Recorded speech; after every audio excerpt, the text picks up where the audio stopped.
Bueno muchachos, vamos a hacer el mismo ejercicio pero calculándolo por el otro lado. Recuerde que por cualquiera de los dos lados debe funcionar.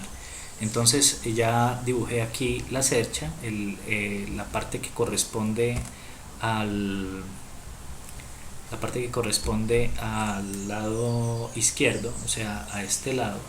Eso es lo que está dibujado acá. Aquí corté la cercha, en este sector corté la cercha y coloqué las cargas que aparecen, que son las fuerzas internas de las barras. ¿Listo? Trasladé todas las fuerzas que tenía el ejercicio, incluso las reacciones, no nos podemos olvidar de ellas. ¿Listo? Entonces arrancamos. ¿Cuál es la idea? La idea es sacar momentos en un punto que sea conveniente, que me deje a mí una sola incógnita, ojalá HG, porque HF está inclinada y con cargas inclinadas tengo que empezar a sacar distancias perpendiculares. En cambio, con las que no están inclinadas, las distancias perpendiculares me las da el ejercicio, entonces no tengo que ponerme a sacarlas. Entonces es mucho más conveniente trabajar con HG. Entonces la idea es tratar de anular esta fuerza HF. Para anular esa fuerza HF, pues la puedo hacer de muchas maneras, simplemente haciendo momentos en cualquier punto de esta línea la anularía. Si hago momentos en el punto H, anulo HF pero también anulo HG y me quedo sin ejercicio, no puedo resolver. Entonces no conviene, el punto H definitivamente no conviene. Quiero anular HF, entonces hago momentos en F. Miren que al hacer momentos en F, no solamente anulo HF, sino también anulo 50, anulo 30 y de paso esta carga de 50 que tiene su línea de acción que pasa por F también quedaría anulada, es decir, no me produce momento, y dentro de la ecuación solo tendría una, dos, tres fuerzas y una incógnita. Entonces me saldrían solo cuatro términos. Entonces yo creo que por ese lado es. Entonces vamos a hacer momentos en el punto F. Este análisis hay que hacerlo siempre, ¿sí? Siempre hay que mirar en dónde vamos a hacer momentos. Entonces, sumatoria de momentos en F es igual a 0. ¿Listo? Arrancamos con la carga, puede ser la carga de 22.5. Bueno, un sistema de signos, así y así, este positivo, este negativo. 22 me haría girar la cercha en este sentido, eso para mí es positivo. Entonces 22.5, no, venga, lo voy a hacer aquí más abajo para que me dé espacio. Listo. 22 entonces me hace girar de manera positiva la cercha. 22.5 multiplicado por la distancia perpendicular, que es la distancia que hay desde acá hasta el punto F. Esta distancia es de 9 para 22.5, es de 9. Entonces 22.5 multiplicado por 9. Siguiente fuerza, la de 100. Entonces 100 me hace girar la cercha en este sentido, ¿sí? Eso para mí es positivo. Entonces sigo colocando acá signo positivo, 100 multiplicado por la distancia perpendicular que hay desde la línea de acción, que es toda esta, la distancia perpendicular desde la línea de acción hasta el punto, es esta, es 3. ¿Listo? Entonces vengo acá y digo 100 multiplicado por 3. Luego 50 no me produce momento. Luego 80 sí me produce momento. ¿Cómo me hace girar? Me hace girar en este sentido. Eso para mí es negativo. ¿Listo? Entonces negativo es 80 multiplicado por la distancia perpendicular al punto, es esta. Eso es 3. 80 multiplicado por 3. Y listo, ya quedó lista 80.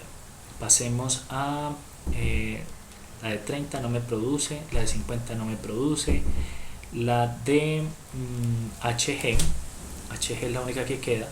HG me haría girar la viga en este sentido, eso para mí es negativo también, sí, es negativo efectivamente.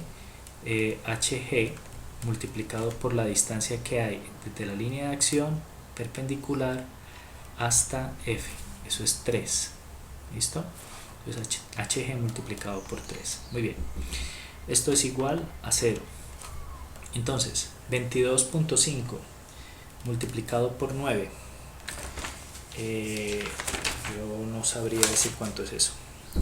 me toca utilizar la calculadora. Bueno, voy a hacer los que puedo hacer. 300, 100 por 3, 300, 80 por 3, 3 por 8, 24, 240 y esto es 3HG.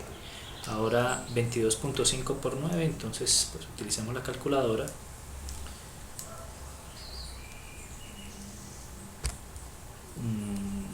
22.5 por 9, 22.5 por 9 me da 202.5.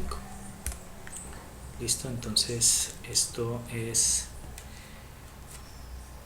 202.5 y ahora hacemos esa suma.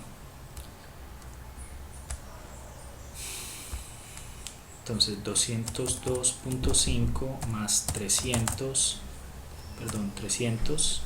menos 240, eso me da 262.5. ¿Listo? Bueno, que no me olvide colocar acá el 0. 262.5 menos 3HG igual a 0. Voy a seguir acá. 262.5 igual a, paso el negativo al otro lado, 3HG. 262.5 dividido entre 3 es igual a HG. 262.5 dividido entre 3, vamos a mirar cuánto es eso. ¿Qué pasa? Esto dividido entre 3 me da 87.5. Creo que es lo mismo que nos había dado por el otro lado. Entonces HG es igual a 87.5. ¿Listo? Entonces muy bien, ahí se comprueba que por ambos lados ya da lo mismo. Tendríamos que hacer el otro lado. Tenemos que calcular la otra fuerza, la otra fuerza debería ir, ya que yo pensaría que esta fuerza no debería ir hacia afuera, sino debería ir hacia adentro, debería ir así, y sus componentes sería una componente aquí hacia arriba en Y y una componente aquí en X. HFX y HFY. Analicemos la situación en X. En X, ¿cuántas fuerzas hay? Hay una, hay dos fuerzas. Recuerde que esta no me produce un momento, pero sigue siendo una fuerza. Hay tres fuerzas y hay cuatro fuerzas, HG. Esta y esta, 50 y 50 hacia un lado y 100 hacia el otro, ya se compensa. Entonces quedo trabajando solo con la fuerza HG, que vale 87.5, ¿sí? Entonces HFX debe ser igual a esa fuerza HG, ¿sí? O para ponerlo en términos de una ecuación, voy a permitirme borrar, voy a trabajar en este lado del tablero. Vamos a hacerlo con una ecuación para que sea más fácil. Entonces, sumatoria de fuerzas en X igual a 0. Las que van hacia acá negativas, las que van hacia allá positivas, y entonces tenemos 100 que va hacia allá es negativa, tenemos 50 que es positiva y 50 que es positiva. Entonces esta es 50 y esta es 50. 100 que va hacia el otro lado. Tenemos HG que va hacia el lado positivo, HG es 87.5, y tenemos HFX menos HFX igual a 0. Entonces lo que les decía, menos 100 más 50 se cancelan, eso es 0. 87.5, entonces me queda 87.5 y paso el negativo al otro lado, igual a HFX. Entonces ya sé que HFX es 87.5. Teniendo esa información, yo puedo decir que HFX es igual, por la fórmula de las componentes vectoriales, a HF por el coseno del ángulo. HFX es 87.5 igual a HF por el coseno de 45, coseno de 45 grados. Luego entonces tenemos aquí 87.5 dividido en 0.707, que es el coseno de 45, igual a HF, igual a HF. Entonces HF es igual a lo que da esa operación, no sé cuánto da, nos tiene que dar exactamente lo que nos dio en el otro, por el otro lado, que es 87.5 dividido entre 0.707, y eso es igual a 123.7. 123.7. Listo, muchachos. Entonces ahí está comprobado que por ambos lados nos tiene que dar exactamente lo mismo. Muy bien, voy a detener el video, nos veremos en un siguiente